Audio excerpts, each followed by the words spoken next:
Hello, je vous laisse le temps d'arriver. J'en profite pour, comme d'habitude, mettre en place mes petits réglages.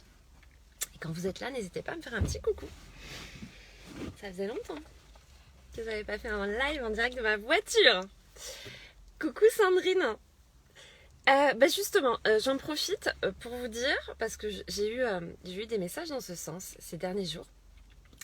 Coucou Isa, je vois, alors il y a des noms qui s'affichent au fur et à mesure quand on fait des lives, il y a des noms qui s'affichent, on a en même temps les commentaires, donc ils s'intercalent. Mais a priori, il n'y a pas tous les noms qui s'affichent. Moi, quand je vous vois, quand je vois des noms notés, je tiens vraiment à vous dire bonjour, donc je le fais et j'essaye. Alors si j'en oublie peut-être un ou deux par live, mais je suis même pas sûre. Par contre, si je vous salue pas, c'est que je vois pas votre nom affiché. Et je pense que c'est... Coucou Martine. Je pense que c'est un paramétrage peut-être que vous mettez en place. Ou est-ce qu'il y a des incompatibilités peut-être entre téléphones. J'en sais rien. Ça, vous savez, le côté technique, c'est pas quelque chose que je maîtrise trop bien. Mais sachez que si je ne vous salue pas, c'est pas que je ne veux pas vous saluer. D'accord. Par principe, je salue tout le monde. Voilà, si je vous salue pas, c'est que je vous vois pas en fait, c'est que je vous vois pas inscrit. Donc voilà, je tenais à vous le dire parce que j'ai des personnes qui m'ont envoyé des petits messages en me disant mais pourquoi tu me dis jamais bonjour? Parce que je te vois pas, tout simplement. Donc sachez-le, je salue toutes les personnes. Coucou Karine, je vais très bien Martine, je vais très bien. Aujourd'hui, je voulais vous parler des choix. Alors vous avez vu en story, j'ai partagé une personne que je suis sur Instagram. Euh, J'allais vous donner le nom, mais je voudrais pas écorcher son nom. C'est Jimmy, un autre truc. Je le suis, voilà, régulièrement. Et puis aujourd'hui, je trouvais que ça tombait très bien parce que ça collait très bien à l'actualité et de mes clients et éventuellement à mon actualité. Et là, en l'occurrence, en sortant, parce que vous savez que le jeudi matin, j'accompagne mon fils à ses séances, et en sortant, après avoir accompagné et laissé mon fils avant de retourner dans ma voiture, j'ai croisé une personne que j'avais pas vue depuis très longtemps, qui se reconnaîtra quand elle verra le live. Et puis cette personne est transformée, elle a fait un choix à un moment donné, et puis elle m'expliquait qu'elle ne regrette pas de ne pas avoir fait ce choix avant. Et justement, je me suis dit, c'est rigolo parce que c'est vraiment le thème de ce que je voulais partager avec vous aujourd'hui. Coucou David. Donc voilà, les choix. Il y a une phrase qui dit, alors je ne sais pas de qui, je ne me souviens plus de qui, choisir c'est renoncer. Mais ne pas choisir, c'est aussi faire un choix. On est confronté à des choix tous les jours dans notre quotidien, que ce soit de choisir la tenue qu'on va porter aujourd'hui, que ce soit de choisir ce qu'on va manger, les choix de nos achats. Quand vous faites du shopping, vous choisissez entre plusieurs types de robes différentes, par exemple. Vous choisissez dans votre supermarché ce que vous allez mettre dans votre caddie. Vous êtes confronté à des choix quotidiens. Alors ces choix, souvent ils sont faits en plus de façon automatique. Mais surtout, ils ne demandent pas une très grande implication. Quand bien même vous avez choisi cette robe à la place de l'autre, au pire, si vraiment vous voulez changer d'avis, vous pouvez ramener la première, vous pouvez choisir l'autre également. Enfin, bon, ça ne demande pas une grande implication et notamment pas d'implication, pas tellement d'implication émotionnelle. Coucou Massimo. Par contre, il y a des choix qui demandent un peu plus de réflexion, qui engagent beaucoup plus d'émotions. Et donc, coucou Ré. Et je dirais, parce que je ne sais pas quel est ton prénom, mais oui, peut-être que c'est Ray. N'hésitez pas à me l'écrire quand, si je me trompe. Il ne faut pas hésiter à me le dire. Je fais des erreurs, moi aussi. Et donc il y a des choix qui demandent un petit peu plus d'implication. Il y a des choix qui sont un peu plus difficiles parce que ça va déclencher beaucoup d'émotions. Et puis ça demande évidemment de mettre en place des changements. Les choix ont des conséquences. Et c'est vrai très souvent, ça se retrouve en séance de coaching, le fait d'avoir des choix à faire. Mais quand c'est comme ça, j'en ai déjà très souvent parlé lors de lives précédents, vous n'êtes pas obligé de choisir d'abord de suite. Quand ce sont des choix qui vont impliquer des grandes conséquences, par exemple changer de travail, mettre fin à une relation amoureuse, et tout ce type de choix avec des conséquences importantes, il y a une phase où vous avez le droit de ne pas choisir. Vous avez le droit d'être observateur de ce qui se produit en vous, d'être observateur de la situation, voir si elle peut éventuellement évoluer. Vous avez le droit de rester dans un espèce de statu quo. Ce statu quo, évidemment, il ne va pas falloir qu'il dure trop longtemps non plus, parce que sinon vous allez vous enfermer dans un mode de fonctionnement, et puis vous allez vous contenter de quelque chose qui n'est pas forcément très épanouissant. Hein. Si à un moment donné, on va prendre l'exemple professionnel, ce travail ne vous convient pas, vous sentez que vraiment vous allez travailler à reculons. Peut-être que pendant un moment, vous avez besoin d'observer, de voir s'il y a des phases d'amélioration qui sont possibles, qu'il va y avoir des choses à améliorer et possiblement à mettre en place.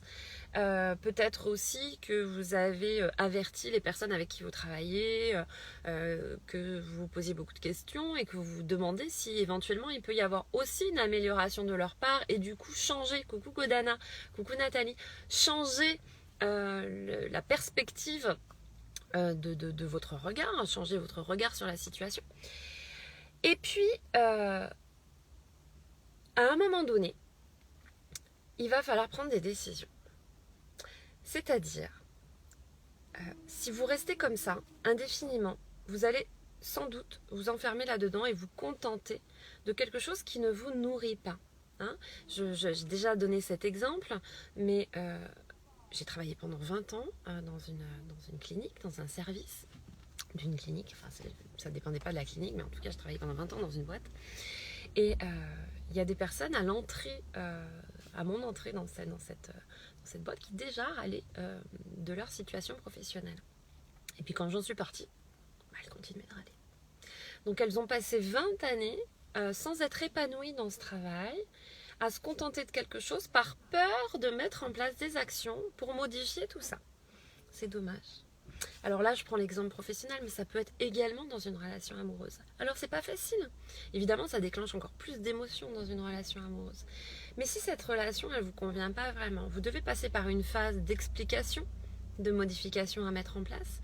Mais si en face, la personne ne prend pas en considération ce que vous avez demandé, ou tout simplement n'est pas en mesure de vous fournir des choses qui sont en relation avec vos besoins, avec vos attentes, en tout cas ne met pas en place parce qu'elle ne peut pas forcément le mettre ou mettre ça en place ou parce qu'elle n'en a pas envie tout simplement, à un moment donné il va falloir choisir.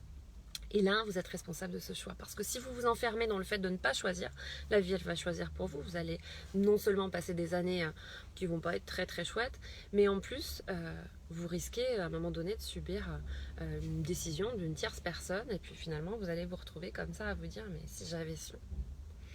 Donc, choisir, c'est toujours compliqué. Hein, il y en a un qui dit choisir, c'est renoncer. Oui, c'est vrai. Mais c'est aussi décider d'être pleinement acteur de sa vie. Il n'y a jamais d'échec. Hein, vous le savez, j'en ai déjà parlé sur la notion des termes qu'on utilise.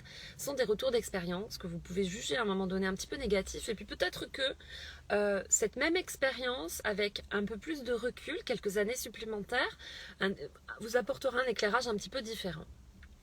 Il n'y a jamais d'échec, il y a des décisions qu'on prend. Parfois, on se dit qu'on risque de prendre une mauvaise décision.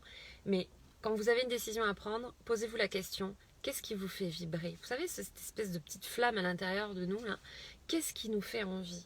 Est-ce qu'on a vraiment envie de continuer avec cette personne? Est-ce qu'on a vraiment envie de continuer à se lever le matin pour aller travailler pour ce patron? Ou tout simplement envie de continuer à mettre en place des actions si c'est notre propre entreprise ou peu importe le travail que vous avez.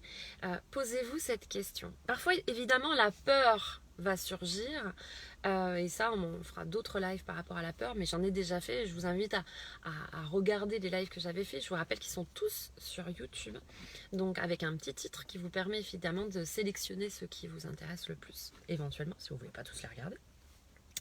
Mais en dehors de la peur, dites-vous que vous êtes des acteurs de votre vie. Vous êtes même les réalisateurs de votre vie et les acteurs, c'est vous qui choisissez ceux qui vont entrer et ceux qui vont en sortir. Mais il est important de faire des choix en conscience, de décider pleinement. Mais vous n'êtes pas obligé de décider en un quart de seconde. Vous pouvez vous laisser du temps. Vous pouvez aussi revenir sur vos décisions, parfois.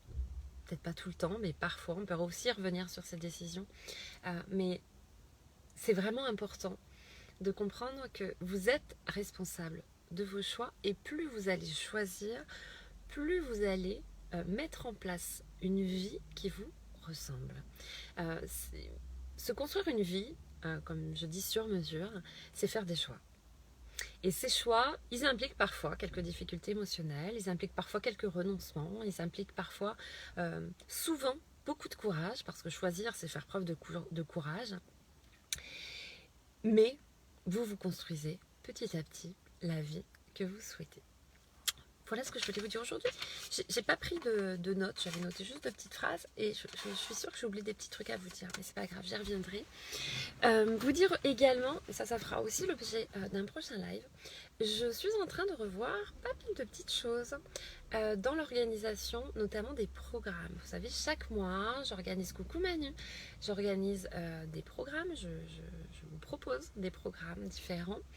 Là, il est très possible que cette organisation, enfin c'est même fortement probable, que cette organisation vienne à se modifier parce que chaque mois, là, ça va commencer à être un petit peu lourd. Alors là, il y a eu le gros programme qui était Happiness Life qui vient de se terminer.